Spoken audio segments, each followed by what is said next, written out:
Okay, so welcome everyone, whether you're in Nanjing or somewhere else in our virtual HNC community or from one of the other two SAIS campuses. We're recording the presentations and discussion today so that we're making it available on the SAIS events YouTube website later on for viewing. So this is a very special event, both for its own sake and because we hope it's the start of something much bigger. This trip to Peru was the inaugural trip of what we're calling the HNC-in-the-World Experiential Learning Initiative. And as I think many of you know, in normal times, HNC has done a variety of field trips within China, and SAIS also has had a variety of study trips and staff rides and practicums where students travel to other countries. But this is the first time that we've done this kind of experiential learning trip for HNC to look at China's global engagements outside China. And we hope to have more this coming academic year, as well as maintaining and expanding these kinds of trips as part of HNC's offerings after we get back to a post-pandemic normal in due course. So for this pilot trip, I should first say that we want to extend our thanks to Julie Ranganam, a member of the Hopkins Nanjing Council, for her generous financial support for this through the Teaching and Learning Fund at HNC. This trip came together for a variety of reasons. One obviously is that in the short term, we wanted to add another kind of in-person experience for students who were not participating in one of our other in-person settings this semester. Another is that in the longer term, we wanted to build out more of our focus on China's ties with other parts of the world. China today, as we all observe, is very different from China 20 or 30 years ago. Internally and externally, China's role in the world is very different too. China is now the largest trade partner for more countries than the United States is. And in many countries, Chinese companies and institutions and migrants are interacting in multiple dimensions with the local society. In short, you can't really understand China only from within China or China in isolation. Now, in trying to apply this, we looked around the world for various possibilities for this first trip, but we wanted to build in a focus on China and the global south. And this has been an exciting new area of interest for many of our students in the last few years. The specific choice of Latin America and Peru, that was because travel now is getting much easier to that part of the world.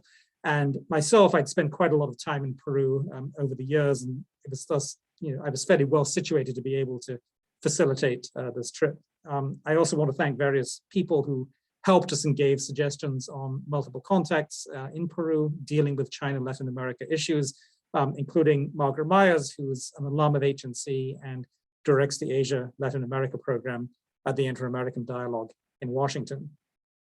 So the trip ran from roughly April 2nd to April 10th, and we spent most of that time in Lima, along with doing an overnight trip to a mining community in the highlands. And we were fortunate over these 9 days to have a pretty full schedule of meetings with a cross-section of Peruvian society. So we met with the former foreign minister, a whole range of academic experts, executives of a Chinese mining company, labor union leaders, activists, and a variety of NGOs. And these people had not only diverse experiences and areas of expertise, but also often quite contrasting perspectives on the same issues. At various points in the trip, we had Spanish, English, and Chinese being spoken. We also visited several sites of interest in Lima and around Lima relating to the Chinese presence in Peru and to get a broader sense of the landscape of Peruvian society today. Finally, before we turn to the presentations that the students who participated in the trip are going to do, I do want to say that on a personal level, this was a very gratifying experience. I've been to Peru myself many times, starting in 1995, and I've done research there and have quite a lot of contacts in the country. Obviously, I've also spent quite a lot of time in China. But the connection between these two had not really been a primary focus for me. So in preparing for this trip and pulling all of this together, on a personal level, it really drove home to me how important this relationship has become, particularly just in the last few years. It's become a lot more complicated and in some ways, as we'll see, more contentious. China has moved from being a kind of distant abstraction on the other side of the world. I used to hear Peruvians projecting all kinds of imagined things onto China. It's gone from that to now being a major actor in Peru, which has a lot going on there, but none of that can be reduced to any one story. So the presentations that we're going to hear today will cover some of those different aspects and perspectives. We're going to have about 5 minutes or so from each student, and then we'll open up for some Q&A as well as general discussion on this topic, as well as the broader context of China-Latin America relations that it's embedded in. So I guess we can start with our first presentation. We have a PowerPoint to share too. Shall we get started?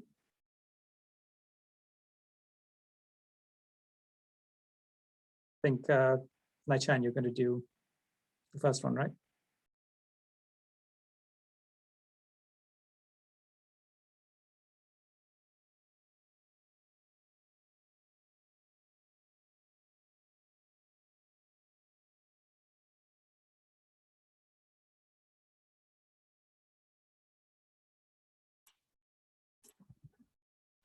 Okay. Is that, can you hear me now? Okay. Yeah, that's fine. That's fine.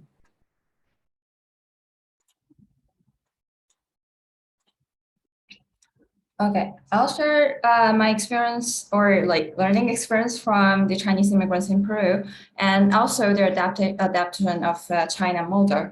So it's starting from the coolie time, when at the late of the Qing dynasty, and then move on to the free labor time, where after the collaboration treaty was signed by both by the Qing dynasty and the Peruvian government. And after that, following the switch of government, the relationship of Chinese immigrants in Peru moved to the PRC time. And I will also mention a little bit of the China model adaptation. So starting from the late 19th century to the early 20th century, that's kind of when the Chinese immigration to Peru actually occurred. And faced the predicament of the survival, China have to find a way within the war of late Qing dynasty. And at the same time, the abolition of the slavery system all around the world has made some Western countries need of that free labor or cheap labor though. So in this time, some Western businessmen have set up the selling shops in coastal trade port in China, like in Xiamen, Macau, and Hong Kong, to export those cheap Chinese coolies. The Chinese coolie actually literally translated as bitter strength or hard labor, that almost all Chinese laborers in this period were kind of deceived to Peru. Most of them are illiterate. They don't know where is Peru. They don't know what they're going to do. They only know they were made a lot of money. So the indentured laborers work in Peru's silver mines and then coastal industries such as sugar, cotton from the early 1850s to the mid 1870s. After that, after facing a lot of strike and a lot of trying to get their voice be heard by the Qing dynasty, they move on to the second part, where is the free labor time. That's when the Qing government formally established diplomatic relationship with Peru in 1874, and they signed the treaty, meaning all those Chinese immigrants in Peru, they are free as free laborers instead of those cheap laborers. And that is also when the Chinese labor became small businessmen, established themselves in Peru by operating small restaurants, shops. This is a picture of the chifa there in Peru. Chifa in Cantonese actually means 吃饭, it's time to have lunch or have dinner, it's time to eat. So just phonetically translating that meaning, this kind of like an Asian or Chinese cuisine into Peru cuisine, that is a type of cuisine in Peruvian that is kind of impacted by the Chinese style of cuisine, and that has become one of the kind of famous cuisine that in Peruvian area. So after that, although facing so many time transmitting from the from the Qing dynasty and later part went to the free labor time, I'll also mention the kind of how they're dealing with the switch of government. From this is a picture that we meeting in Beneficiana, the place where they have the Chinatown, a think tank there. And they are having the relationship, they established a relationship starting from the Qing dynasty by Zheng Zaoru. He is actually the first ambassador visiting Peru, and also he is the ambassador at that time of both United States and Spain. So he established this kind of relationship and create this organization that is connecting connecting the government side and the Chinese immigrant side there in Peru, Lima. After that, this organization is also following the switch of government and has been following all this kind of like whatever government that is, but still remain a good relationship of all the Chinese immigrants in Peru, or we call them Chinese Peruvian, and the Chinese government. They're supporting, and the example could be like in 2008, the Wenchuan earthquake, they're also donating a large amount of money as a supportive of the Chinese, let's say Chinese brothers and sisters. But there's quite some interesting point that I could see. So first of all, they're tied with the Chinese government is not as tight as they have with their ethnic or their, let's say, blood or relationship of family. Because from this picture, it is also where in the organization we could see, we visited. On the wall, there's two pictures. One is Sun Yat-sen and the other is Xi Jinping. This is a quite interesting part because, well, in China, we won't do like putting their pictures at the same level in that way. So apparently they understand a little bit of how the Chinese government and how the relationship is establishing, but not really get the difference of, like how we're dealing with each leader or each government. Secondly, most of the Chinese immigrants now, I could tell that they're not having a very good command of Chinese, which is understandable because they are like probably the third or the fourth generation that have immigrated here. So the link between them in language is not as tight as before. And the last one is we're mentioning some kind of like, how do you feel as China's political stage at this time? The answer would probably be like they view it as they view Peru as in the middle of the two big superpower, but actually it's not really getting too much about how do they feel like the China model is working, or how do they feel like they are in the middle or trapped in the war. So between like standing in between of this world like competition between the two countries, Peruvian people like Chinese Peruvian is more like or less affected by Chinese model. China model, but like their relationship or their link between from like dating back to the Chinese Qing dynasty or where at the time they're immigrant from that time is more likely to be an individual part rather than an organizational part. It's more likely to be individually tightening rather than an organizational like level as a political point of that. So yes, that will be my part of sharing. I will give the floor back and to the next presenter. Okay, I think next is Marco, right? Yes, hi. Sorry, Nai-Tian, would you mind keep sharing the presentation? Thank you, sorry. David, is that okay? Thank you. So thank you. Hello, everyone. My name is Marco Maluza. I am a certificate student at the Hopkins London Center, and I too joined the inaugural HNC-in-the-World trip early this year in Peru. What I would like to discuss today, thank you, is the implications of China's presence in Peru on this prospect for economic development in the country, in Peru. Next one, please. Thank you. So first of all, as one could easily have imagined, and as Professor Webb mentioned earlier, the economic relationship between China and Peru, these very large countries, is very complex and multidimensional. Nonetheless, here are a few highlights. First of all, China and Peru, they signed a free trade agreement in 2009. Talks had already begun in 2008, but the deal itself was signed in 2009 and entered into force in 2010. A professor at the Universidad del Pacífico, which is a prestigious university in Lima, told us that the deal is currently being renegotiated, ostensibly to renegotiate some labor and environmental regulation attached to it, but the core elements of the 2009 agreements are likely to stand almost intact. Next, it is important to note that China is today China is Peru's largest trading partner, having overtaken the US in 2014. Equally as worthy of mentioning is the asymmetry in the economic relationship between the two countries and on the reliance on each other. While the World Bank estimates that China makes up over 1/4 of Peru's international trade by volume in 2019, which is the last year for which data is available, Peru made up less than 1% of China's trade with the rest of the world. This is likely to have significant ramifications when it comes to the dynamics of power in this bilateral relationship. And it highlights a substantial reliance in economic terms of Peru on China.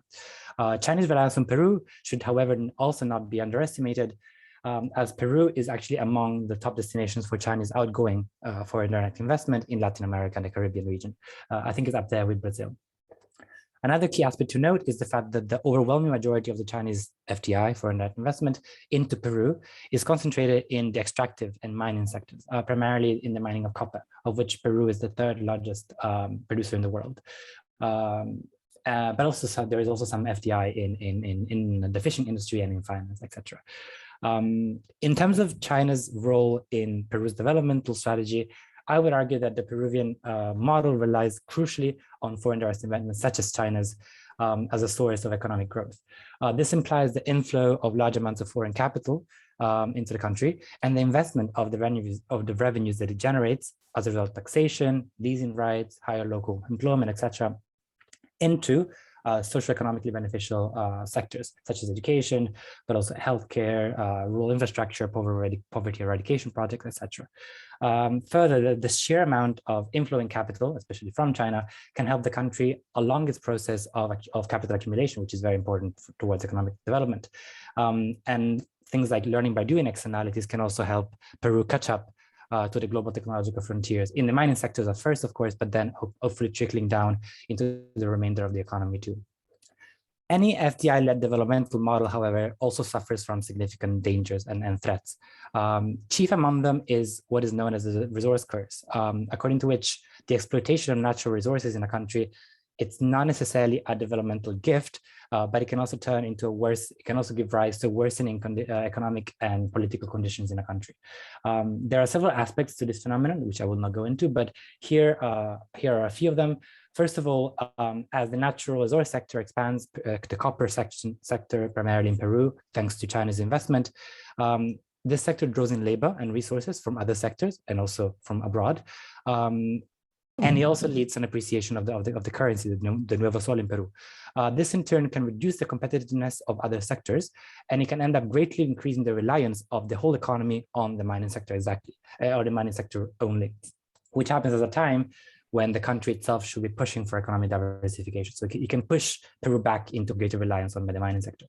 An excessive reliance on mining can also render Peru more susceptible and sensitive to fluctuations in global terms of trade and commodity supercycles, especially if the windfall revenues that the country can accumulate when the copper and oil prices are high are not saved to make up for the shortfall when these prices are low.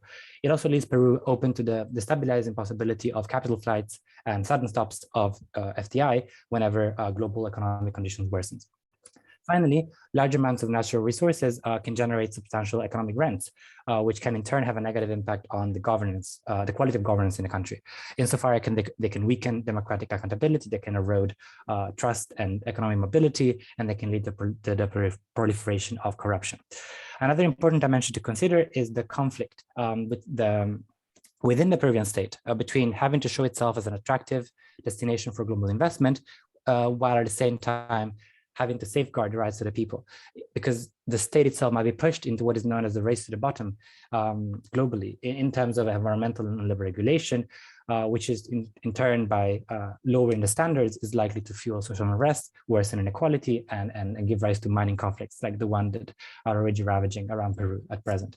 There is also an ethnic dimension to this and cultural dimension as well, as the great majority of the mining conflicts at present occur in areas in the Andes or in the Amazons, which are inhabited by indigenous populations mostly. Next one, please.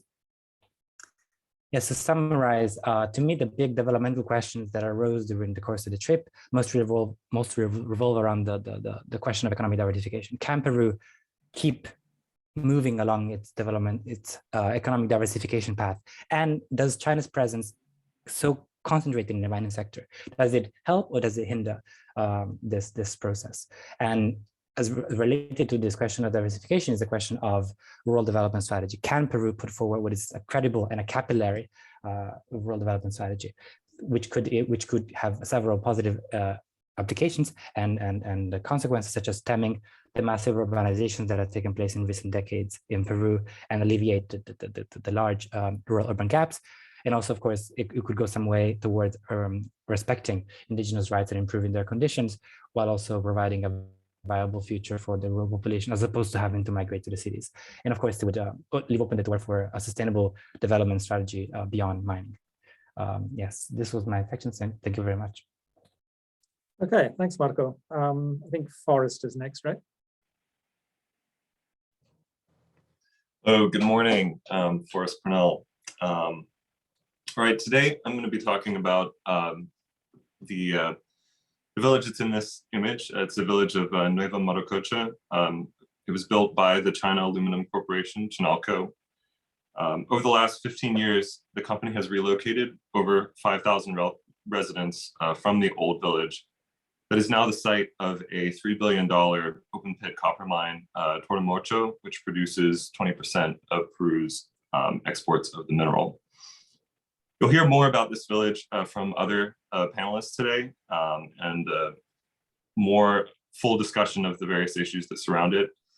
My talk is going to focus on the situation of Nueva Morococha from a more sociological and phenomenological perspective. Next slide, please.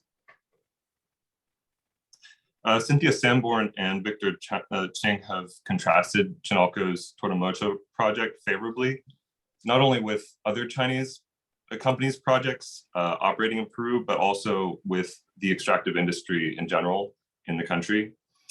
They write that without a doubt, Morococha is one of the better examples of community relocation in Peru, as it has prioritized dialogue and consensus rather than use of force, and has tried to provide better living conditions for those who moved.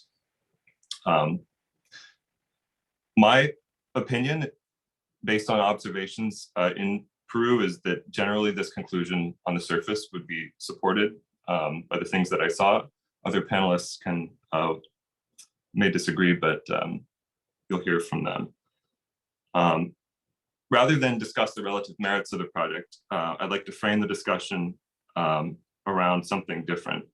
Often these issues are observed in terms of rights or victimhood or stakeholder responsibility. And I would like to look at it through the lens of analysis provided by the late sociologist Zygmunt Bauman. Bauman contrasts postmodernity with his concept of liquid modernity. In an increasingly globalized financial system based on information technology, modernity is not finished with, but has changed into another state of matter, becoming more mobile and diffuse across space and time, echoing Marx's statement that all that is solid melts into air. Next slide, please. Bauman predicts that as societies increasingly aspire to move up the value chain, from producing stuff to producing ideas and desires, two broad global classes take shape. The first he calls tourists, who are able to consume and benefit from moving at the speed of capital, so to speak, with those he calls vagabonds, who can only do what they must, moving or staying as their means allow. In the words of a Chinalco representative we spoke to in Lima, we crush rocks, describing the extractive industry. The point that that representative was trying to make at the end of a long discussion about the ins and outs of the Morococha project was that the extractive industry is about as solid as the industry gets. Yet such a statement also tends to belie its opposite, or comes with a heavy dose of irony in more ways than may be intended. In taking on the project of relocation and in attempting to develop standards of fairness, equitability, and improvement, Chinalco and the Morocochans engage in a mutual project, acting on the stage of what Bauman describes as liquid modernity. Next slide, please. Another Chinalco representative in Morococha told us several times that the company sees the future of the city in education. And also residents and the NGOs that represent certain segments of the town population that we spoke to expressed concerns about the long-term sustainability of the village. One of the early and ongoing concerns was that the site was further from roads and different types of traffic that would provide business and economic opportunities. Both of these statements about education and the economic viability of the town suggest that Morococha really exists as kind of a temporary settlement, a company town with a definite expiration date. Next slide, please. There's also an implication in the statements about education that what makes this limited time horizon fair is the opportunity being offered for those who have the most to lose, to leave with a good education and a ticket to a rich globalized society. I observe that this point of view makes sense squarely in terms of Bauman's liquid modernity. It's what you would expect from a class of highly mobile elites for whom space and time are malleable, what he describes as the tourists. The protests against relocation, by the same token, reflect the position of Bauman's vagabonds, for whom any prospect of social mobility, if not survival, implies the acceptance of a precariousness of chasing after new and unfamiliar forms of capital. Next slide, please. The discourse of neoliberalism that we encountered at a lot of the NGOs that were advocating for the holdouts in Morococha may be insufficient in the sense that what it implies was never true for Peru. In the West, when we talk about neoliberalism, from economists like David Harvey or recent philosopher Wendy Brown, they discuss neoliberalism as a gradual evisceration of the welfare state that grew up around industrialized economies, that emerged out of an organized capital and the reaction by organized labor. As Sambord and Cheng point out, Peru is not becoming deindustrialized because it was never industrialized to that extent in the first place. So the idea that the state in Peru ought to provide economic security and environmental safety guarantees, much like a modern welfare state would, is something that was implied to us, both by the NGOs and interestingly also by Chinalco and various individuals.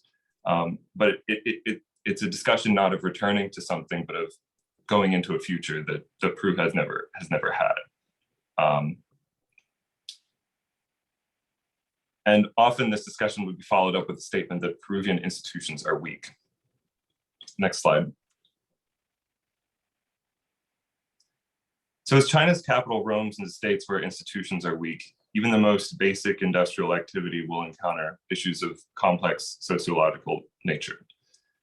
Adjudicating questions of harm or benefit purely from the standpoint of rights or ESG standards, in my opinion, cannot give actors in these situations a full picture of the effects or the efficacy of their actions.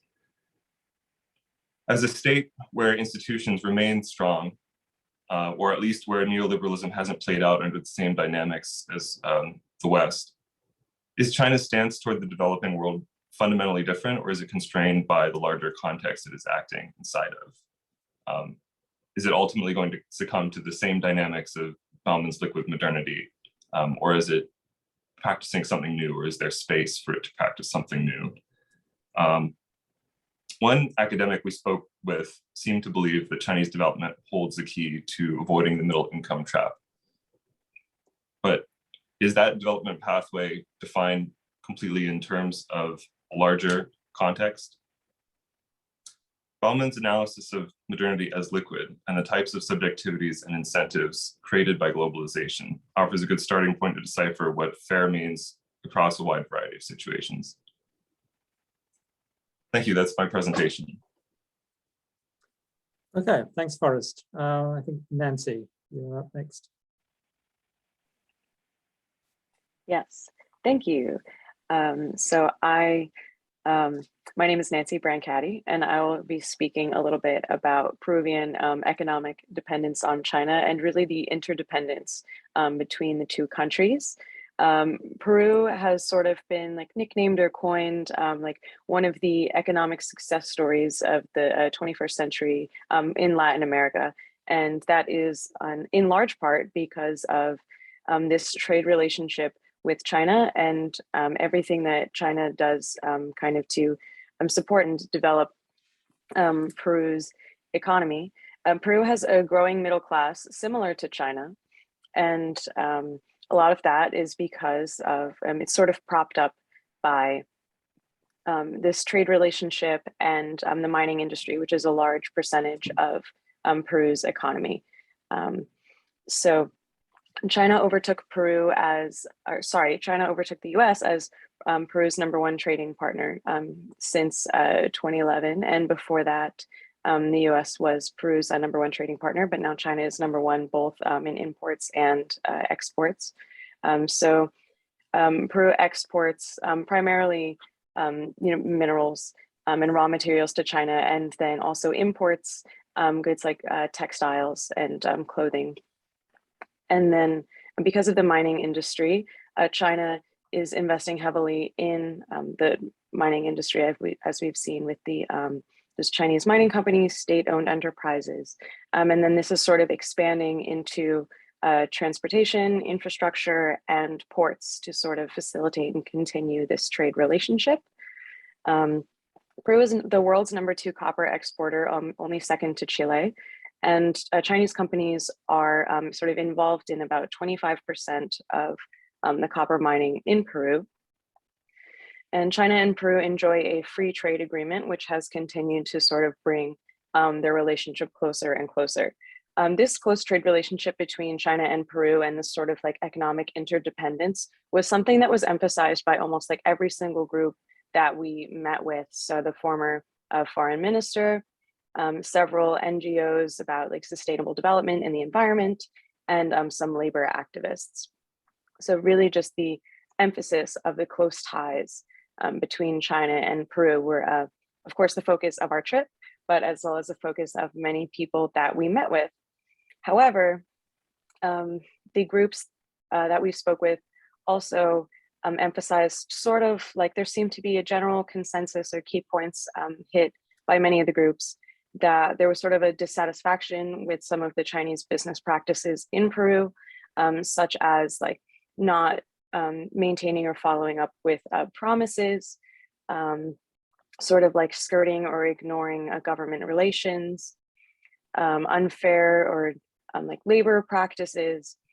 And so despite the importance of China to the Peruvian economy, it seemed that like the Peruvian people were still not very happy about it, even though from what we've researched, it seems that China is very instrumental in Peru's economic growth. And I think it will continue to be a key component of Peru's like development and economic growth, as the demand for copper and raw materials is still going to be very strong and is predicted to grow. So because of that, because of the importance for China in Peru's economy, and as well as domestic issues in Peru's government, such as corruption and like inconsistent regimes and everything. It is my own personal prediction that the Peruvian government will not necessarily do anything to crack down or otherwise kind of like control Chinese companies' involvement in Peru to maybe make it more fair or more to represent the interests of the Peruvian people. I think that really just the economic ties that Peru has to China are too strong and really too important for the country for the government to sort of enact any change that would maybe negatively harm or that sort of trade relationship. And so I think that the economic interdependence between Peru and China will continue to grow. And then hopefully, Peru's economy will continue to develop as well. And then next slide, please. This is a photo of a park that we visited that actually just recently opened. And it is to kind of celebrate the Chinese presence in Peru, and just about, as Naitian had spoken about, 150 years plus of Chinese presence in Peru, and kind of celebrating the close relationship that these two countries have. So it was a very nice park and very pretty, and you can see sort of elements in there like celebrating China, such as the pagoda and the red lanterns and everything. All right, thank you very much. And then I pass on the torch to Austin, who's going to talk more about the towns of Morococha. Hey, Austin. Okay, hello everyone. So this slide looks a little blank compared to the other ones, but I'll be telling the story of our trip to Morococha primarily through some very vivid images that we all took during the trip. So this town, it's really high up in the Andes in the mountains. It's at 15,000 feet elevation. So if you don't know feet, it's like 5,000 meters almost, or maybe I even got that wrong, so I'm not too good with meters, but the point is, it's to the point where you might get altitude sickness. And we did take precautions. So we began the trip by leaving Lima. You know, Lima is the city. The mountains around Lima are basically dirt, unfortunately. I mean, literally, you look at the mountains and there's like not even a tree. So like, I don't know what I was really expecting when we left Lima for the trip. And I remember just going through urban sprawl for like hour, 2 hours, thinking, oh, wow, it's going to be like this maybe the whole way. And then all of a sudden you get out of Lima and then it's just trees and windy mountain roads and smaller towns dotted quite everywhere along the road. So it's mostly truckers going up this road, and we had to drive several hours going up this road, getting progressively higher and higher. It was a fun experience doing a road trip in another country. I mean, we ate Peruvian snacks like these chips that they made from various indigenous native potatoes that aren't found outside of Peru. They just tasted like Lay's. So I don't think the potato really mattered that much. But yeah, we stopped at like a Peruvian equivalent of a truck stop at like 10,000 feet elevation. And I think at that point, we were really starting to feel it. But overall, it was a happy drive up into the mountains. You're listening to this highlands music, so you can imagine like a movie or like a TV show will have like a drone shot of like the people going on the road trip in their like car going up the road and playing some music. That's exactly what it felt like. So yeah, the drive was largely a positive experience. When we got there, I should note that there are two Morocochas. There's Old Morococha and there's New Morococha. And we first stopped at Old Morococha, and then we later went to the new town site that Forrest talked a bit about earlier. And then Chinalco community workers are mostly based in New Morococha, but the miners obviously are working in Old Morococha. So next slide, please. So you can see, like when we pulled up, we finally got to Morococha. This is the first thing we saw. This is like the mining site. You can see kind of just the various slopes and stuff. So the reason they needed to relocate this town is because this expands and expands and gets wider and wider. And eventually, if the town weren't relocated, it would basically be consumed by the mine. So moving the town was almost like a preventative measure to stop that from happening. So you can see this kind of couldn't really get a good shot in the inside of the mine. Obviously, going inside of the mine would have been a huge liability issue, so we couldn't go inside of it. But next slide, please.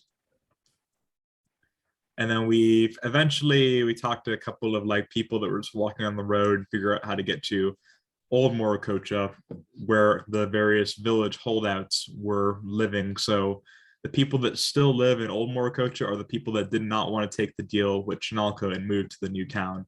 And there were anywhere from like 12 to I think almost 36 families, depending on who you ask, that have not moved from Old Morococha to New Morococha. So we pulled up here, you know, we saw like these various buildings, very run down. There were pigs oinking in the distance. There were dogs that were quite dirty running around here and there. I was wearing my Birkenstocks at the time and getting out of the car, just looking at the ground. I don't know if I was more worried about altitude sickness or like getting to night or tetanus or whatever it's called. I haven't had my shot in 10 years. I didn't get that actually, but yeah, the dogs were coming up, maybe getting a flea or something from them.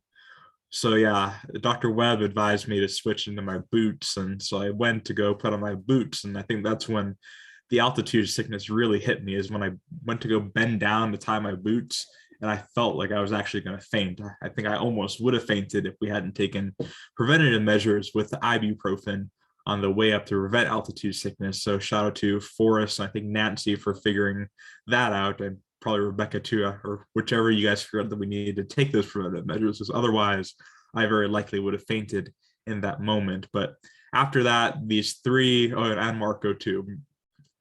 Yeah, so these three guys, or this one guy came up and Webb was talking to him. I mean, Webb is extremely fluent in Spanish. You wouldn't know it initially because Dr. Webb is from the UK. And my jaw dropped the first time I heard Webb speak Spanish during the trip. But yeah, these guys were, I guess, three of the holdouts. And then he called a couple over, and then we went into this old rundown building. It was probably not the safest idea to go inside this building. And I know a couple of people didn't want to go too deep into it. And I don't know if there was a picture earlier. So next slide, please. Yes, I don't have a picture of the inside of the building, but that right there is the building. And we went inside into the small room with like a pool, like a billiards table. And we're sitting on these like dirty couches that had some spots that we probably shouldn't have sat down on. You can see like these dogs right here too. So it was quite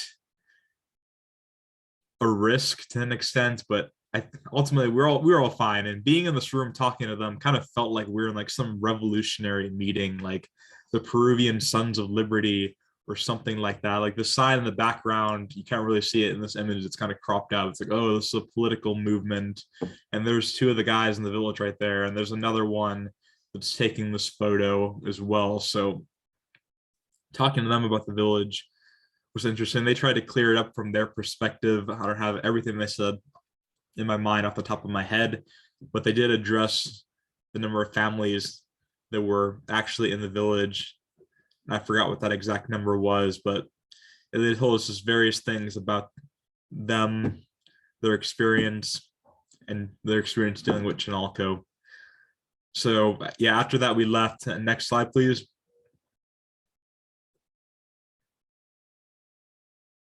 And we arrived in New Morococha, which is quite empty. Like you pull up to it and it looks very like developed and clean, but it's almost like this Wild West ghost town.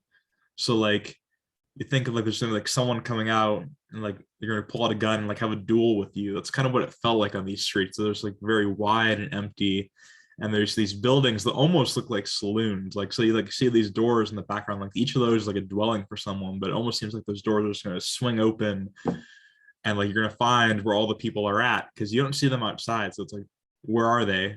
Most of them are probably inside, but there were groups of like children playing around. And we ultimately did find like so after we met with the Chinalco representatives who did their whole spiel about education, I should also say when we met with them, like there's the main lady, I guess our handler, that was talking to us, and she actually pretended not to speak English or to understand English. We later found that out through her LinkedIn, that she is extremely highly educated, Harvard summer program, et cetera, et cetera. So that was kind of a slick move. I know Rebecca caught it.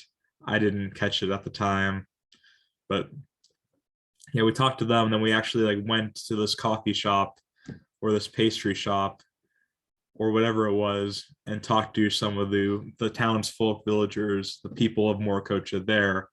Just asked them a couple of questions, bought some of their pastries and coffee. They're like, I think one of us asked, what does Chinalco do for you? And they said, zero. I mean, like zero is literally the response in Spanish. So yeah, they did not seem too happy with Chinalco.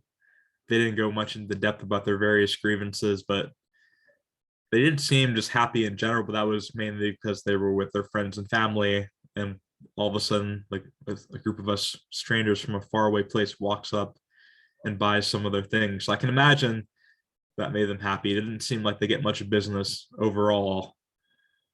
I mean, when they moved the site to this place, like they had 3 competing places, I think, and some people wanted to be in a more central location for the road to get business from the truck drivers. But like when you go up the road, it's like actually quite difficult. You have to like do this weird turn to get into New Morococha. So I just can't see like many people stopping in this town to like do business or purchase things or even like rest. So it did seem like it was largely as a base for Chinalco to launch their various operations and educating people and try to lift them up out of the town and eventually make the town obsolete, sadly.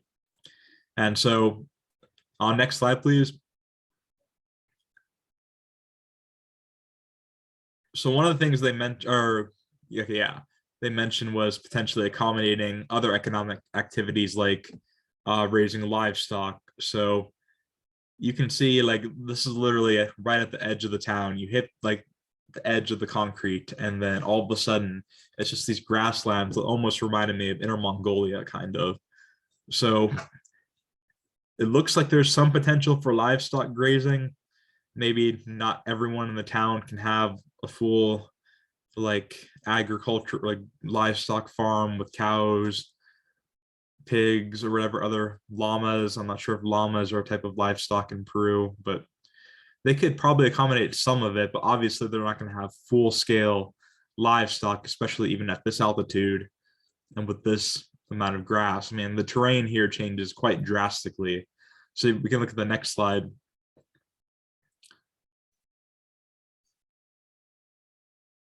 So like just like a couple of kilometers away, this is the terrain.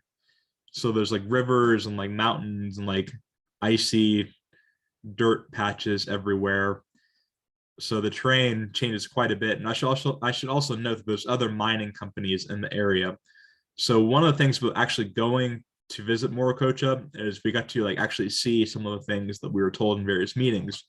For example, the pollution of the river was like a major theme in the various people we talked to. Some people said that Chinalco is still polluting the river. And then like Chinalco said, oh no, we have this whole system to prevent river pollution. So when we were driving up, we saw a river, it's very yellow, and then all of a sudden there's like a partition and then it's clean. So Chinalco said that that yellow part is not them. The polluted part is another mining company.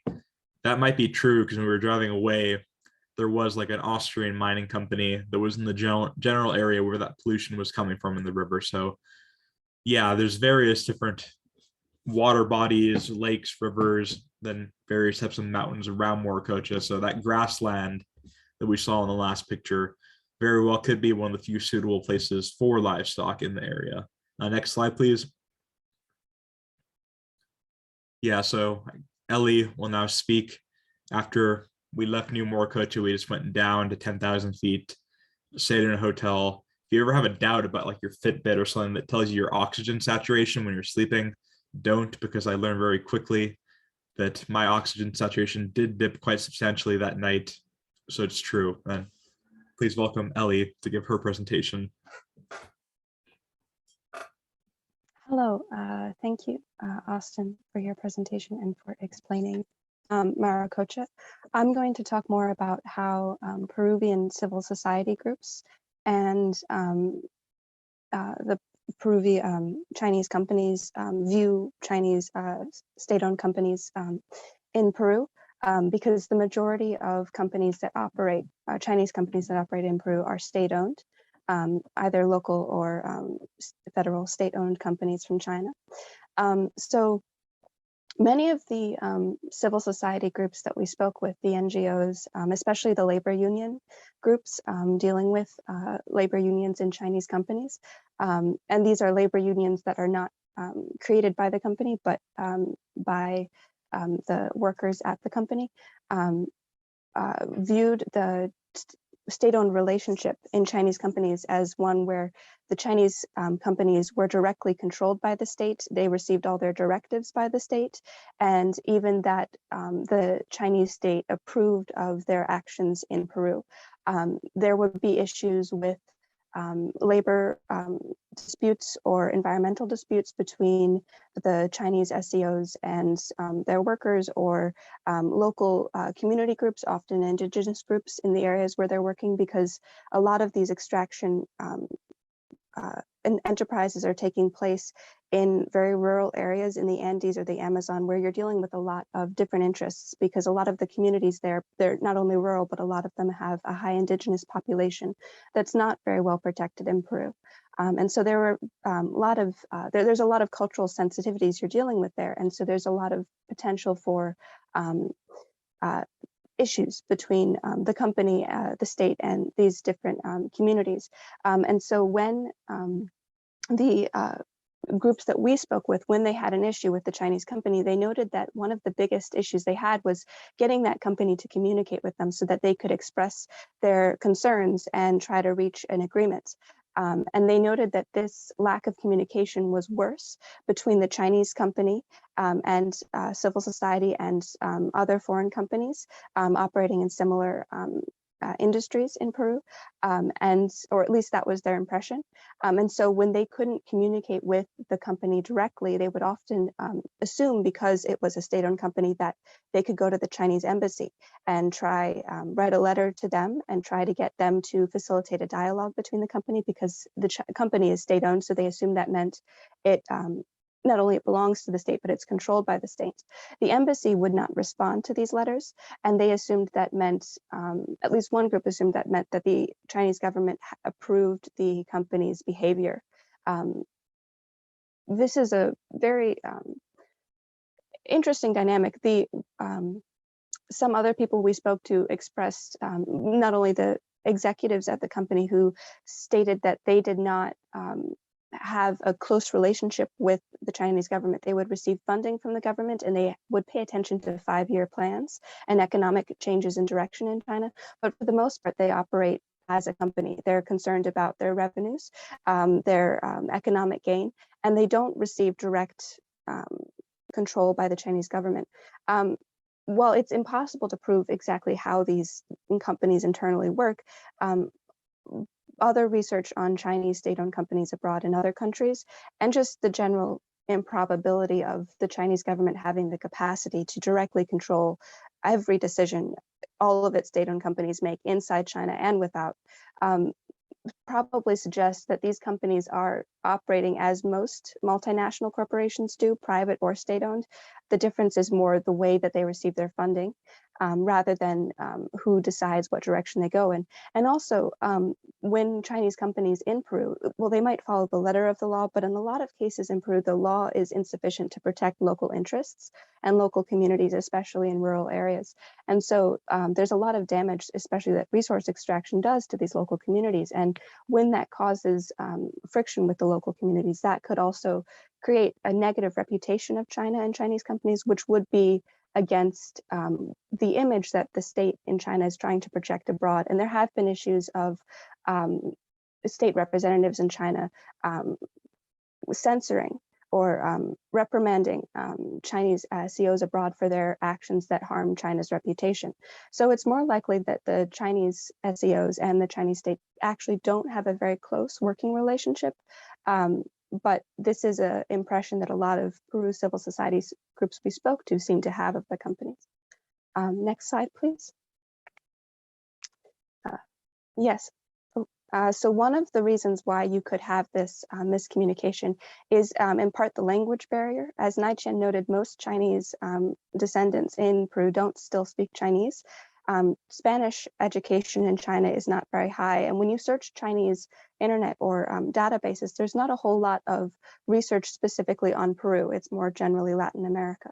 And Chinese is a very difficult language to learn. There's not a lot of Chinese language learning in Peru. It's gaining a little bit of popularity, but it's not yet at a working proficiency. So one of the companies we spoke to, they have in Peru local Peruvian executives who are locally hired. And then the Chinese parent company has its own executives who are Chinese. Neither of them speak the other's language. So even at the most high level of meetings, you'll have a translator to speak both. And so those translators are involved in every single bit of the company. And that kind of language barrier persists on all levels of economic and social ties between China and Peru, it seems. There's also an interesting point between the Chinese companies and perhaps other foreign companies is there's a lack or insufficient communication with the Chinese company and non-institutional actors, specifically civil society. A lot of people we spoke to expressed the impression that Chinese companies were not expecting civil society, which is very robust in Peru, to be a stakeholder in economic interactions, which would make sense because in China, civil society isn't really a stakeholder in the economy. But in Peru, it very much is. And so it's very likely these companies, when they initially came to Peru, didn't really know or expect how to handle engagement with local communities and other civil society groups. And then, of course, the language barrier makes this even more difficult. One interesting research, there's a company, Shougang, who is one of the first Chinese extraction companies to operate in Peru. It began operating in the early 1990s, and it has become one of the most notorious companies in China. It's very well known, and it continually has issues with union protests, labor protests, community protests. It's given many Chinese companies in Peru a very bad reputation because it has broken investment promises. It also went insolvent in the 1950s and 1995. So that's part of why it was unable to fulfill its investment promises. But it's had a lot of labor and environmental disputes, but primarily labor.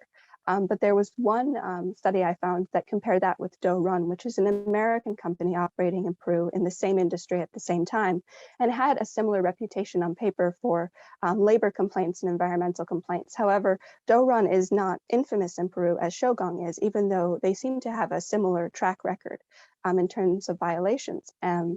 The reason for this is probably because of the different way they approached civil society. When a labor union formed at Doe Run in response to labor issues or complaints that labor had, Doe Run initiated a dialogue with the union, accepted some of their demands, if not all, and successfully was able to portray itself as a union protector. Whether or not it actually is another question, but it hasn't had the same high profile labor complaints and strikes that Shougang has. Shougang had a labor union that formed at relatively the same time, but instead of engaging in a dialogue with the union, it fired the union leaders and has consistently blocked the union in any conversations or consultation. And since that time, it has had repeated strikes and union issues. Some of these were happening while we were in Peru. And so it seems to be that the actions of the company are perhaps not as significant in its reputation in Peru as the way it communicates with local communities. There's actually part of Peruvian law states that companies that are using land that is provided especially to indigenous communities are supposed to consult those communities on how they use the land. In practice, this doesn't always take place, but there's an expectation in Peru, it seems, that local communities will be involved in the decisions of enterprises that are impacting their quality of life in that area. And so when Chinese companies don't engage in communication with these groups, that really harms their reputation and also the smoothness of their operations in Peru. And it doesn't seem that Chinalco seemed to have understood this a little bit better and been trying to facilitate more dialogue. Whether or not that's very successful dialogue with its local community is different, but Shougang has not, and I think that's probably the reason it's so notorious. Yes, and I will pass this over to Rebecca now, I believe. Thank you very much, Ellie, and thank you everyone for giving your presentations throughout this panel. And I get the either easy or hard job of kind of doing a wrap up for all of us. And so on that topic, I'd like to kind of pick up where Ellie left off in talking about some mutual gaps in understanding when talking about Sino-Peruvian relations and how that affects the managing of conflicts and also the development of the relationship between the two nations, kind of on a micro and macro scale. Next slide, please.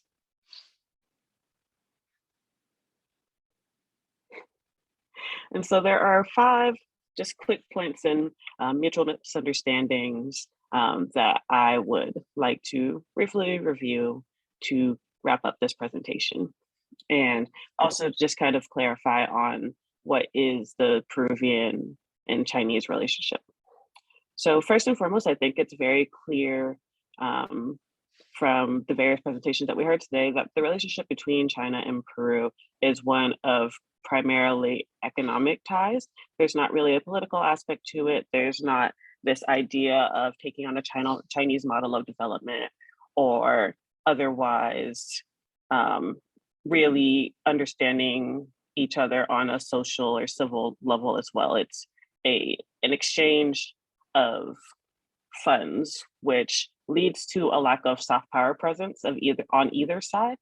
There's, as was mentioned earlier by Ellie, I believe, there's not a concept of Peru in the Chinese mentality, even though there's a stronger concept of China in the Peruvian side. It's much more of this kind of broad idea of a nation and less of an understanding of what that nation is and what that nation is about.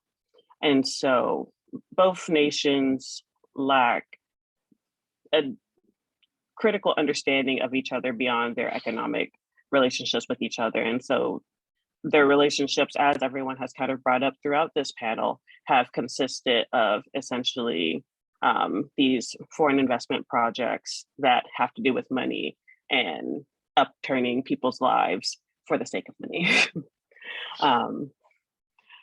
In the Peruvian kind of continue on that line, there's a lack of China-related educational opportunities in Peru. There was one China center that we did meet with at the Universidad de Pacifico, the University of the Pacific, that had a Chinese research center, but their studies were again primarily economically based and looking at how China can help Peru further develop economically. And so there's also, as Ellie mentioned, that lack of linguistic understanding between the two. So there's not a lot of Chinese language education, there's not a lot of cultural education.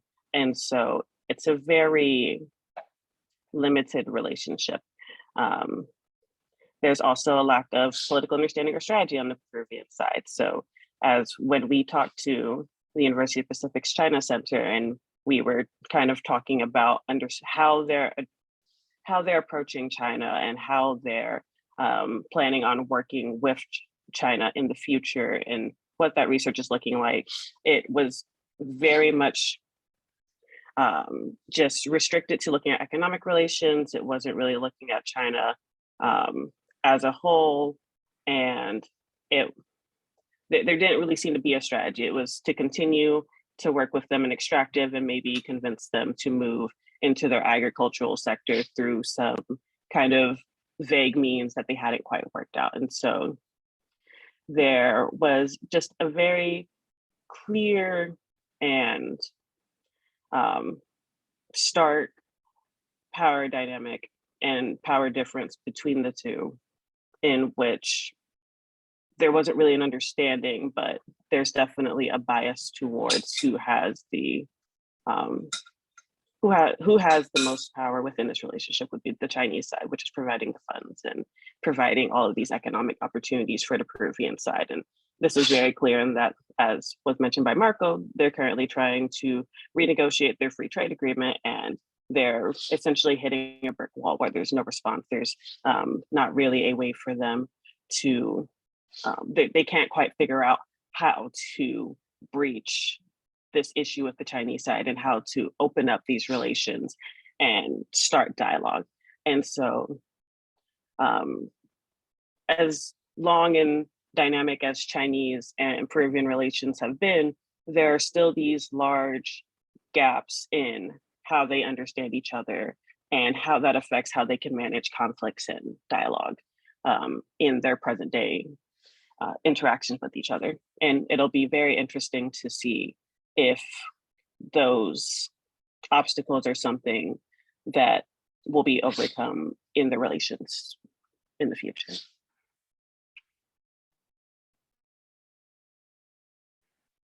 Okay, And thanks so much, everyone. that's This is a very interesting array of aspects that people have covered here. So I guess we can open up now for questions and discussions, or if anyone else from the panel wants to to add anything else. Maybe someone from our audience has questions that they would want to bring up, or comments about these themes. You can raise your hand, I guess.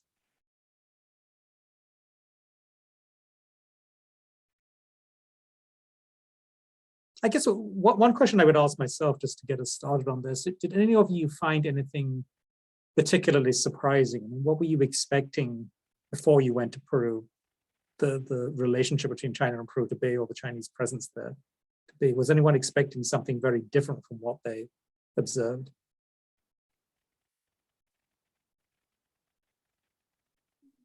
I guess since I just spoke, I can take that one. Not so much in terms of the Chinese-Peruvian relationship, but I was very surprised at the lack of competition in the US and China relationship in Peru. It was just kind of treated as a mutual topic. I believe we were told multiple times that it wasn't a zero-sum game and that there was no reason for the Peruvian people and Peruvian government to have to choose between working with the US and China, that they would equally work with both. And that was something that everyone was okay with. We also had people who, I believe it was the historian, who said that one day there probably will come a time where Peru will have to choose between the two, and that will economically be very difficult for them. But generally speaking, that was a very surprising viewpoint that was recurrent. No, I think one thing to bear in mind with the geography of this is that this is a very different situation from, say, in parts of Asia, which are closer to China, where in some countries, particularly in Southeast Asia, see there's the economic ties as being primarily with China, and the security ties as being primarily with the United States. I mean, given the geography, the security issue in Latin America is just not there in the same sense. But there is this, I think, broader question of economic relations and economic influence and dependence as well. Any questions from our audience? I see there's a chat question here. I think there is one, but I'd like to chime in with two kind of like comments about, I suppose, really like soft power on both the US and China side. I know, of course, this was not a trip nor a discussion or presentation about Peru and the US. But one thing that I thought was very interesting was that aside from the public park that we visited with China, there was also that emphasized the relationship with China. There was also a public park near the hotel that we were staying at that was called what was it? Was it John F. Kennedy Park or something? And so I thought that was very, just very funny. And so I think if anything, that kind of shows like US soft power in the area as well. But then one thing about Chinese presence in Peru, just in sort of like the everyday life, or just kind of out in the open, unlike in the US, which we would not see, but they had a lot of advertisements for Huawei, billboards on the road, giant billboards like in the airport and stuff. And I know that there's a big part of development, like Chinese development in Peru, on like sort of the technology and internet side as well. So I think that was something really, I feel like the emphasis of our trip was very much so like on the mining sector and like other areas. But so that was something that like I saw on like the technology side that I wasn't necessarily like expecting to see. Mm-hmm. But one thing I would add, the historian who made that comment about, there could come a time at which Peru is sort of forced to choose between its ties with the United States and its ties with China. I mean, he said in the end, based on sort of deeply rooted political values and sensibilities, he thought that if it really came down to a situation where they were forced to choose, most Peruvians would choose the United States. And I don't know how accurate that would be in the end, because many things would go into play with this situation. But I think that there is this kind of issue of political values in Peru. I mean, I don't think most of the Peruvian population, they may admire Chinese economic development, but they're not wanting to change that political model. They're quite cynical about their own political model, but I'm not sure they're seeing China as an alternative for it. Now, having said that, there are certain fault lines in Peru. I mean, there are a number of people on the left who have been quite inclined to project certain leftist ideas onto China, and that's sometimes a carryover from the Maoist period as well. So it is a varied landscape. Does anyone else want to weigh in on this question of anything that surprised them before we get to some of the chat questions? I'm also quite surprised about how the SOE's executives are answering our questions. Like before visiting Uniqlo, I was thinking like, well, there are high executives working there. They probably will be, quite bureaucracy when answering questions, but actually they're not. They're quite frank, and like all the questions we raise up, no matter that is related to the China side or the Peru side, they are answering it quite like directly. So that is something that like, I guess this is different cultural vibe, or this is probably like individual thing, but that quite surprised me a little bit. And besides that, I'm also, well, that's an interesting point, because after when visiting Maracocha, the representatives up there who is kind of guiding us on like answering questions and led us to like different places to have a visit, that lady, I feel like probably because people are at different executive levels, I could see the background and like why she is kind of answering questions from her ground, like her position that way. But like this causing different totally difference between her as a representative there at Maracocha, like dealing with those resettlement questions. And the other one as a high executive also in Uniqlo working on that. Like one is kind of, more protesting, more supporting on, like the places that here, what the questions and what the problem they're facing. We have offered all this type of solutions. Well, the other one is quite bold and quite straight on answering, yes, there is, several questions that we have already came across with, and we are dealing with that. So I could see the difference both between like the altitude and how they are trying to reply on like the similar questions. And it might be a little bit pity that we don't have a chance to visiting like any Chinese site, but like or hear advice from them. But I guess that is also like that would also be different in their way. Like if we are visiting any Chinese site, people or the representatives or executives. Mm-hmm. Yeah, I mean, that is an important point. I mean, the people, the managers, the executives with Canalco, whom we spoke with, were Peruvians. I mean, they were internationally educated and so on. I think they were quite polished in how they described what the company was doing. Unfortunately, for reasons on which one can only speculate, we did not have the opportunity to meet with the Chinese executives there, or with the Chinese embassy, for that matter. So I mean, there are questions about communication style, which a couple of the presentations mentioned here too. There was a question from Naeem in the chat here. He says he was surprised by the lack of Chinese language educational opportunities. Was the language center a Confucius? Well, we didn't actually visit a language center. I think the institution you're talking about is the Beneficia Tiachina, which is a kind of a Chinese diaspora like community association in Lima.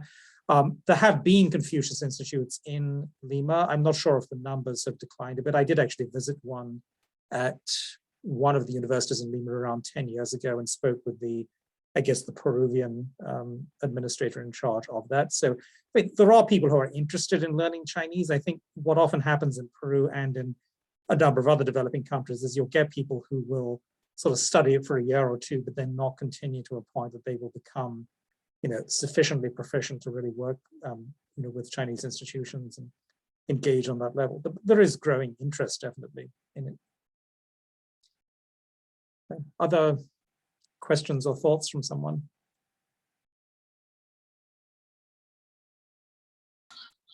Is Professor Webb a good driver? Anyone know? Well, they're alive. They're alive, I guess. So. Yeah, I didn't show you guys the picture of the truck that crashed when we were leaving Morococha, so he definitely kept us alive on that scary road. The roads there are pretty hazardous. It's I remember there was some vivid exclamations from the back when there was a truck that came out around a curve, came out into our lane and almost hit us head on, but fortunately not fast, but it could have been unpleasant.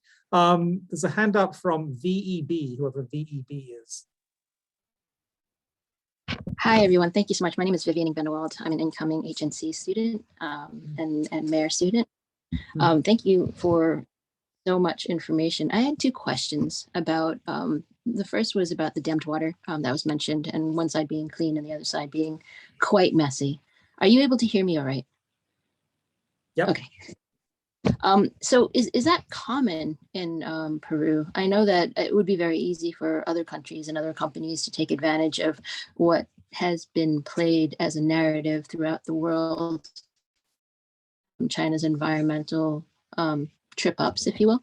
So can anybody speak to that by chance? And then my second question is about the Chinese descendants. And if somebody has any views of the second and third generations, if you were able to actually speak with them and see what their idea politically, socially of the situation between China and Peru is right now, that would be wonderful. Thank you. Okay. And anyone want to take the lead on either of those questions?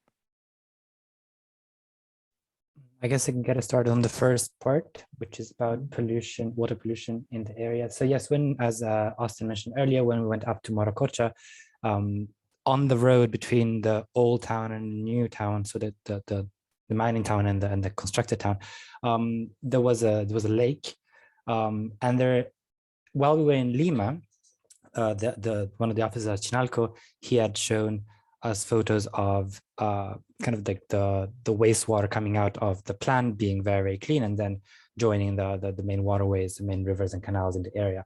So he had kind of showed that there was no pollution, kind of water pollution anymore, even though that there had been for a long time before Chinalco took over the plant.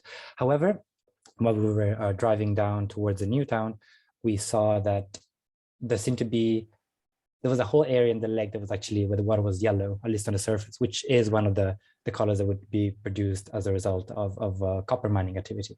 We did ask the executives at Chinalco in Nueva Morococha, and they did say that that was not theirs, that the pollution was not coming from the plant at Morococha. Now we don't have, of course, an independent way of checking and verifying this, but as far as I can tell, their point was that the water that they were using was clean, and there were other plants in the area which were not following the same regulations that they were. So yes, there seems to be, of course, some degree of contention here, but that's the information that I think we have. I mean, one of the executives did make the point that nobody likes mining companies in general, right? I mean, this is a difficult sector in terms of labor relations, environmental issues, and so on. So I mean, it's not the best sector in which to make a good impression on society. I think that's a legitimate point. What about the other question about the migrants and like the next generation and how they view this relationship? Anyone want to take that? Maybe, but I do want to add, I think I just uploaded two photos to the chat of the lake. I wasn't sure if they made their way into the presentation or not. I couldn't find the photos initially, but I just found them. And so, yeah, I mean, you can kind of see, especially in like the second photo, it's a little bit more like kind of zoomed out, but how it's almost like clean on the right and then like yellowed and dirty on the left. But it was very interesting and surprising to see that as we were kind of like driving up the mountain after either like a day or two prior, just hearing this entire somewhat lengthy like segment of presentation about how Chinalco had like cleaned up the water, and that was a huge initiative and sort of to like boost the reputation and presence like of their company. So after hearing all of that and then driving up the mountain to see this like very, very yellowed body of water was just kind of surprising.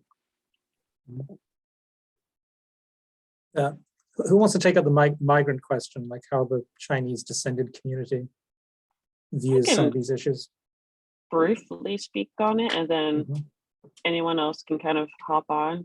But when we were at Beneficencia, the diaspora group, we were actually speaking to a multi-descendant Chinese Peruvian. And so he was explaining the historical context and kind of giving background to the local Chinese Peruvian community. And by and large, according to his description of what it is and his research on the issue, there's very much and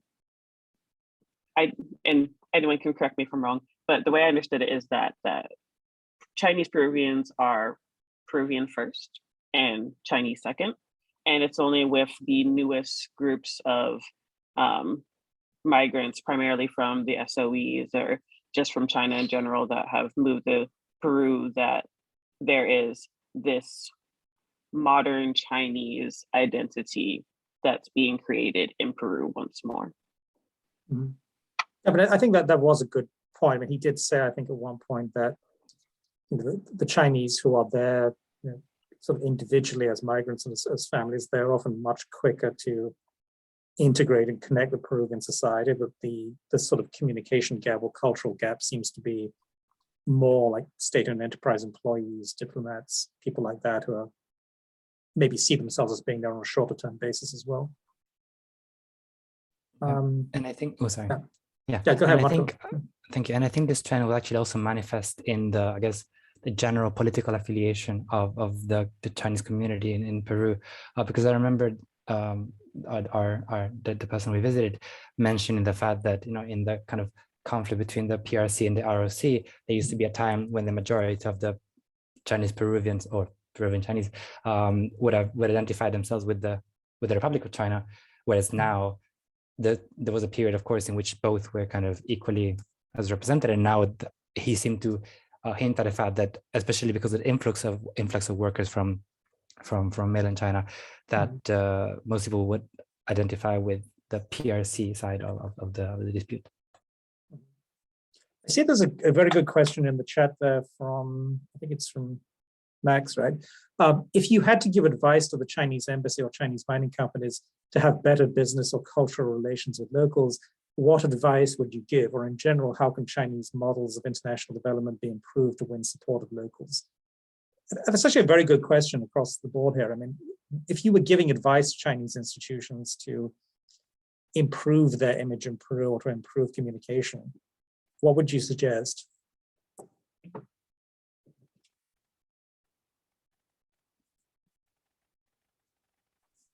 I can start the question first, and anyone could add up on if you have more suggestions. So from my part is, I'm talking about from SOE, like state-owned SOEs. Like the first point I would add is like about the language barrier.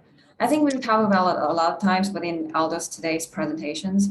But the thing is, let's take Shogun as an example. Like when it first went to Peru, it was in 1992, and there was so much strikes, and it does not really have a good reputation until now. Like everyone, when talking about Shogun, they would be like, okay, that's the company, the kind of things like that. But like even until today, it's about 30 years after that, and there's still not so much improvement on that. And I think one of the reasons is because there's really not so much communications between the, let's say, Chinese executives versus and the Peruvian at that place, like Peruvian workers or Peruvian like employees. I feel like I could feel the same even in Uniqlo, like the representatives of Chinese government or Chinese SOEs and the Peruvian like enterprise heads, they are communicating with like interpreters all the time. They're not really understanding each other's languages. So like the interpreters, they're just knowing everything, like both sides.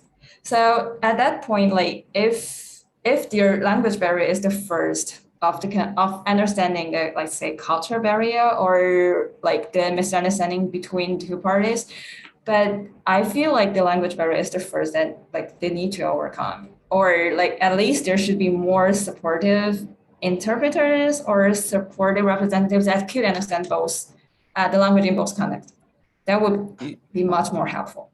Do you think it's just language though? Because my impression is from just listening to an hour of this, like even if they did speak the same language, like there would still be these labor issues of like the interests of Chinese executives not wanting people to form unions or advocate for like higher wages. Like this is an issue even for like domestic like do you think language is really the main issue? And if so, then I'm just curious. I can kind of take this next part, Nai, if you don't mind.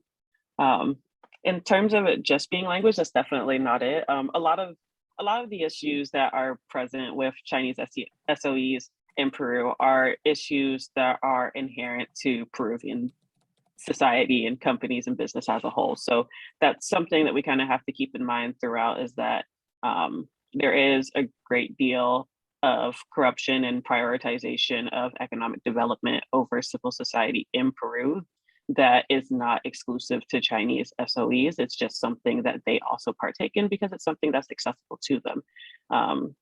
In terms of going broadly back to your question about advice to give Chinese SOEs, I think generally an aspect that could be talked about for China point blank as it expands its global relations is that China has very weak soft power. Their soft power is hard power. It's throwing money at things and investment projects and infrastructure projects and creating a presence within these places without really allowing these places to understand them as an entity outside of an economic sense. And so I think China, personally, in my opinion, China needs to figure out a way to expand their soft power influence in the places that it's going. And anyone else on this topic? It's an important question. Maybe we need more Latin Americans coming to HNC or something, and expanding mutual knowledge too. And any other thoughts on this question? Yeah, I was personally going to say that maybe they could improve in the sense of treating civil society, labor union, etc., as a credible stakeholder, as I think someone mentioned earlier, in any discussions that they're having, because since they are ultimately SOEs, I think all of the Chinese companies invest in Peru, they do tend to treat the state as their legitimate interlocutor. So in a way, they are missing out on the kind of the grassroots level, what's happening at the grassroots level, basically. So in a way that they are kind of forced, to do by law to consult, etc. And they did do that as according to what we've heard from Chinalco, but at the same time, they don't really quite understand, it seemed to me, the needs of the local population or the aspirations of the local population. They're kind of coming there and imposing their own view of what should be done. And in a way, the very fact that they built the whole town, from scratch, and that kind of shows the big picture that they have, but at the same time, they seem to lack an understanding of the necessities of the people, because they built this new town far away from the road, which is going to give the locals economic opportunity outside of mining. So if they had, spoken to them earlier about, as far as I know, they did consult the locals about the possible relocation plans. There were several, I think 3 possible sites, and the locals voted on the Nueva Maracocha plan. But then there were questions about none of the plans being very feasible and ideal, and things like this. So there are some limits to the amount of communication and consulting that took place. Okay. Anyone else on this? I guess I would like to say, I think that there's also a real hard limit on what Chinese companies or any companies can do in terms of, for example, in my presentation, I talked about the case of Maracocha and how it's cited and as one of the cases where a Chinese company is doing more than it's really required to by law. And we even heard them say that it's like they kind of shrug their shoulder. Chinalco kind of shrugged their shoulders, say, well, we already gave them so much. We already gave them so much more than any other company would have, and there's always going to be people who are dissatisfied. And I would say, on one hand, that there's a certain reflection of reality in that, but then there's also a larger limit that comes out of it reflects kind of a narrow viewpoint of how of what they can do in their position. So I think that if I had to give advice, like concrete advice, it would be understand the existing inequities that your company is engaging with, and how that might interact with the ways that you are trying to, quote unquote, like help those people. So yeah, that's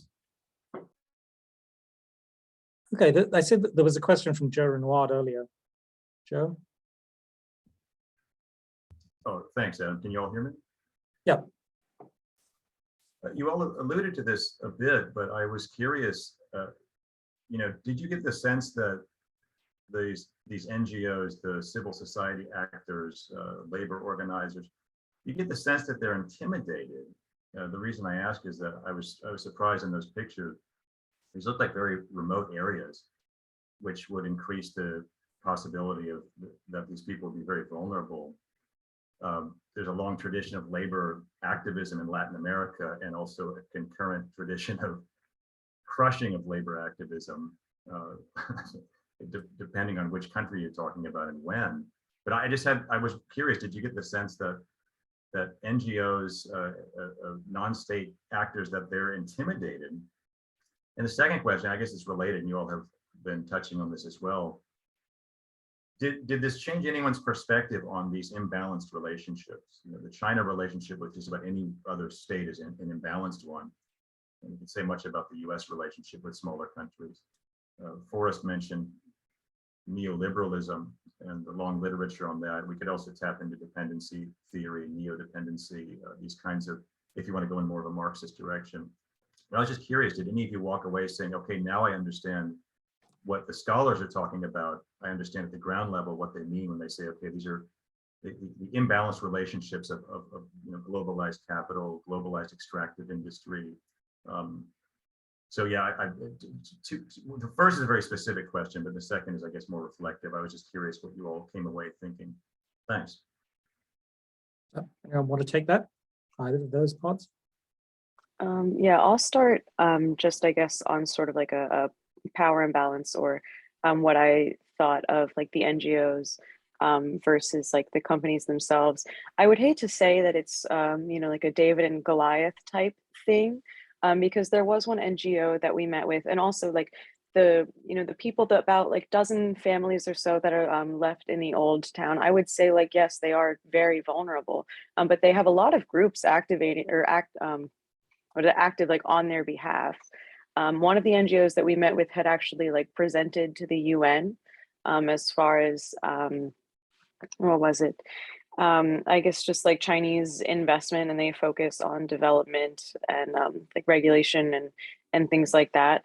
I more so, like, one of my biggest takeaways from meeting with these groups was a frustration. I don't remember who, but someone had touched on just kind of like an inability to get in like contact or like really have any sort of like progress, such so that they thought like they could go to the embassy and get something like taken care of. Just so really maybe like David and Goliath only in the aspect that there is like really just sort of this like inaccessibility that the like activist groups have to like the mining companies, or like really to make any sort of change happen. And I kind of sensed a frustration in that regard.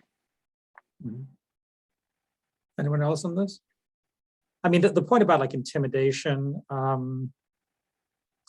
mean, there are a lot of protests. Some of them are violent. I mean, there was a handful of people who died during the protests and blocking of the road around Lima, which led to the lockdown, the curfew that happened for less than a day. Some of there certainly are instances of violence. I didn't get the sense, at least from our conversations, that either the mining company managers or the activists locally felt that there was violent intimidation likely to flare up, apart from things like the road blockages and protests like that. I mean, this is probably not the most violent period in Peruvian history by any means. Other thoughts on unequal relations, whether on a kind of a micro level or a macro level?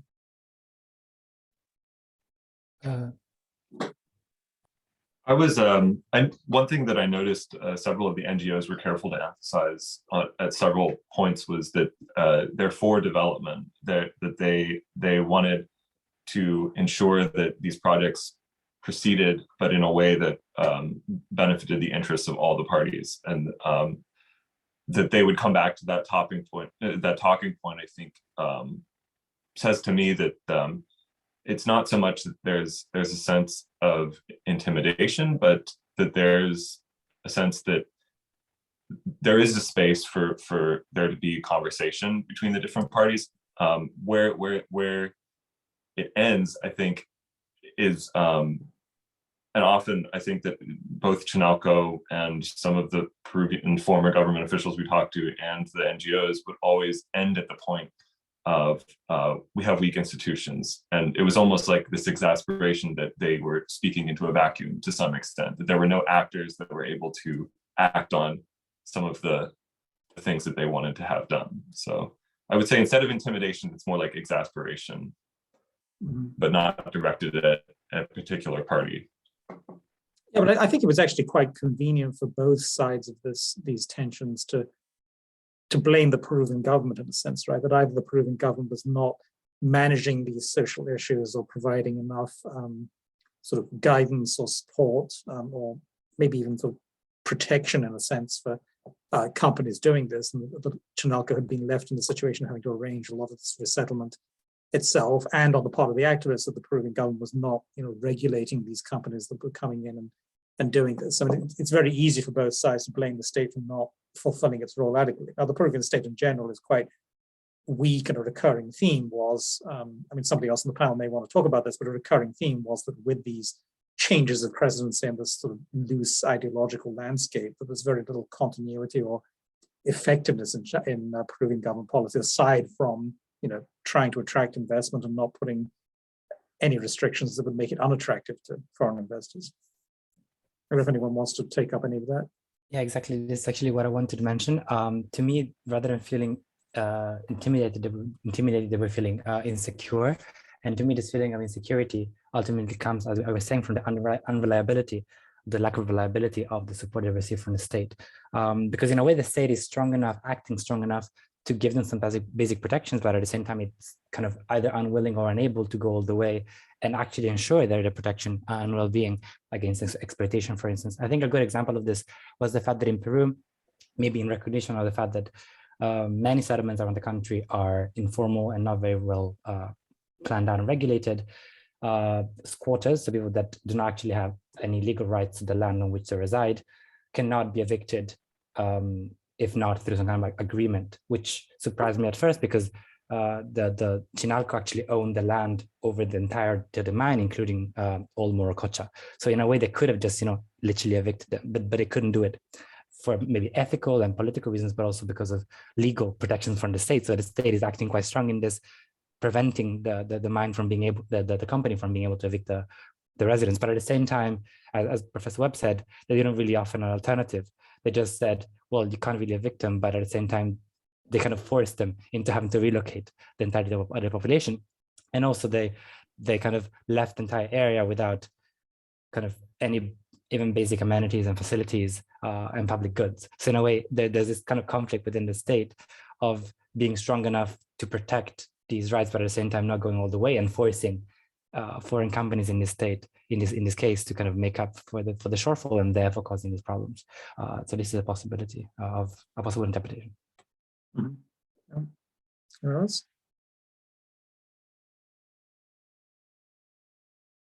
Okay, I guess we can take one more question if anyone has one. We're a bit over time, but it's a lot of things to discuss. I saw that Bachelor had their hand up. So Haifang, are you there? Yeah, actually this question is for Rebecca or anyone who wants to answer it. So, and my question is related to civil society and China's soft power. So we all know that China's overseas existence is commercial interest or national interest oriented, but their political position is unified. Like Nancy mentioned, the SOE, they may have independent agenda for their revenue, but that's non-political. My question would be that if there is possible that China will have to diversify their political position overseas. For example, an independent state apparatus is more pro left wing. It is pursuing another left wing agenda, competing with those national interest oriented institutions in China. Will you welcome that kind of scenario happen in your homeland, saying that because that would diversify their political position, now you have a commercial interest oriented institution here and another left wing interested oriented institution there, and would that be welcome? I mean,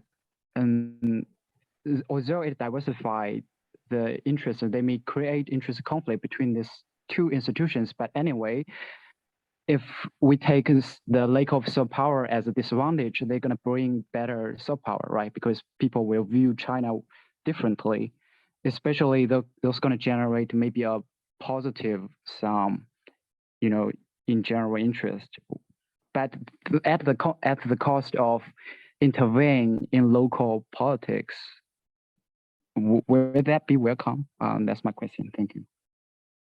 Would these non-commercial actors be also part of the Chinese state, or are you talking about like some hypothetical Chinese civil society actors? They could be civil society actors, but tolerated by the Chinese government, and they have transnational capability and agendas.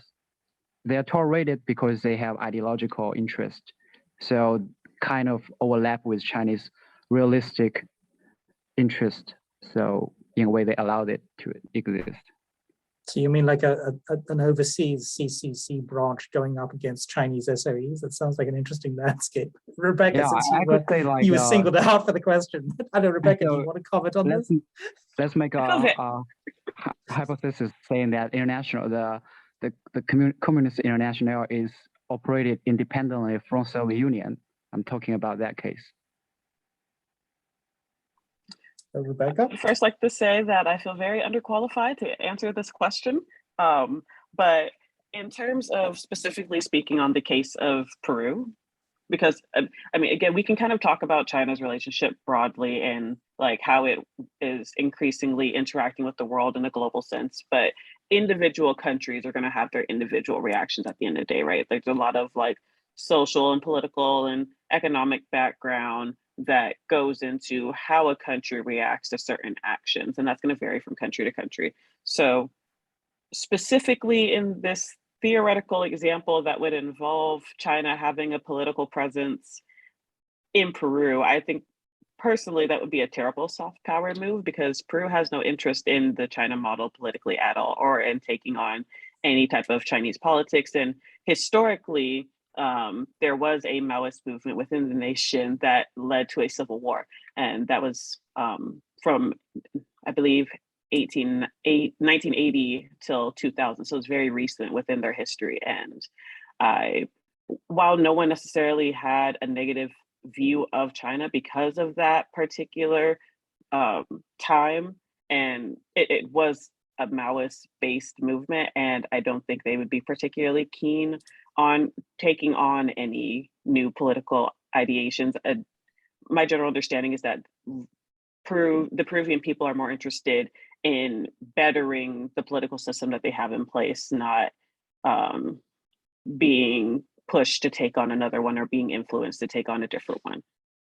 And so that is how I would answer that theoretical question. I think in terms of more generally, what I mean by soft power when I speak about China needing to expand its soft power is kind of more of that socio-cultural aspect of soft power, like creating an image of China that isn't simply based in economics or people's idea of the CCP, but creating a more humanized image of what China is, and creating a cultural idea, in a sense, to market itself as beyond the economic sense, not necessarily a political idea.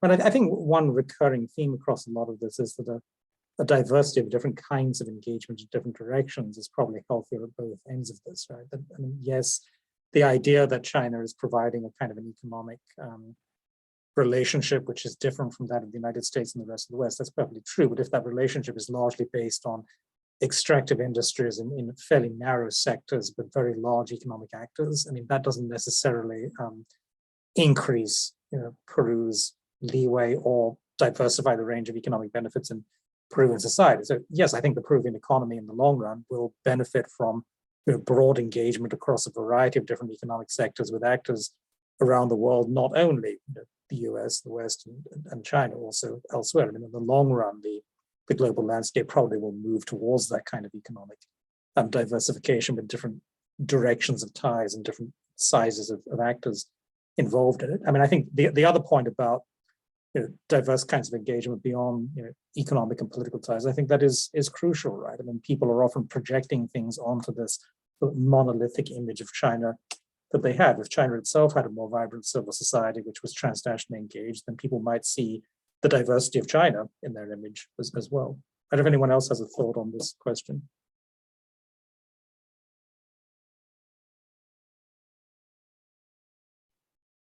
Yeah, and I think to a large extent, kind of China's kind of forward, like a, how can I say, outward image relies on the the win-win collaboration and kind of mutual economic benefit and things like this. So I think it would require a substantial shift in foreign policy vision to move away from this emphasis, I think, on economic collaboration, kind of decoupling economics and politics in many ways. I think it would be a major shift in policy.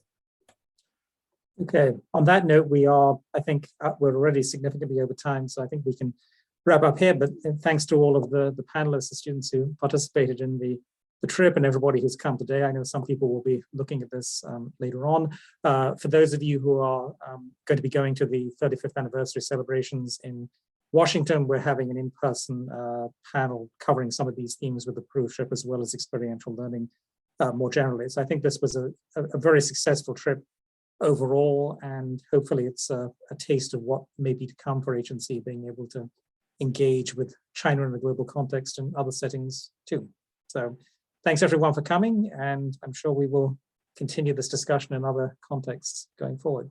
Thanks.